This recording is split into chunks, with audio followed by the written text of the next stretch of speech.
നമസ്കാരം. നമ്മൾ ഇന്ന് നോക്കാൻ പോകുന്നത് ഏഞ്ചൽസ് ഇന്നത്തെ ദിവസത്തേക്ക് വേണ്ടി എന്ത് മെസ്സേജാണ് നിങ്ങൾക്ക് തരുന്നത് എന്ന് നോക്കാം.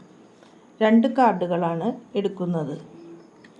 മാരേജ് എന്ന കാർഡും എൻലൈറ്റ്മെൻറ്റ് എന്ന കാർഡുമാണ് കിട്ടിയിരിക്കുന്നത്.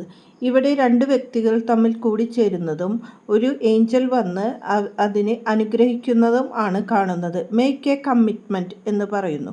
അതായത് നിങ്ങളുടെ റിലേഷൻഷിപ്പിലായാലും ഫാമിലിയിലായാലും എന്തായാലും ഒരു കമ്മിറ്റ്മെൻറ്റ് ആവശ്യമാണെന്നും 2 പേരും പരസ്പരം സ്നേഹത്തോടെ വിശ്വാസത്തോടെ പോകണം എന്നാണ് ഇവിടെ പറയുന്നത്.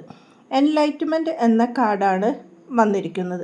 ഇവിടെ 3 വ്യക്തികൾക്ക് ഏഞ്ചൽസിൻ്റെ അനുഗ്രഹം കിട്ടുന്നതും അവർക്ക് ഒരു പുതിയ ജ്ഞാനോദയം കിട്ടുന്നതുമാണ് കാണുന്നത്. Enlightenment is being of oneness.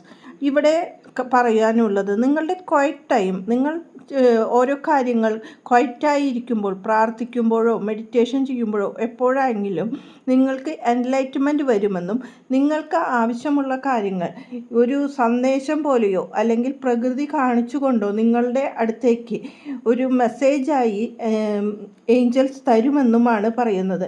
മാരേജോ മറ്റുള്ള കമ്മിറ്റ്മെൻറ്റോ നമ്മൾ നടത്തുമ്പോൾ അതിന് വേണ്ട സന്ദേശങ്ങൾ ഏഞ്ചൽസ് തന്നെ തരുമെന്നും നമ്മൾക്ക് ബെസ്റ്റായ കാര്യങ്ങൾ തിരഞ്ഞെടുക്കാൻ നമുക്ക് സാധിക്കുമെന്നാണ് പറയാൻ പറ്റുന്നത്. നന്ദി, നമസ്കാരം.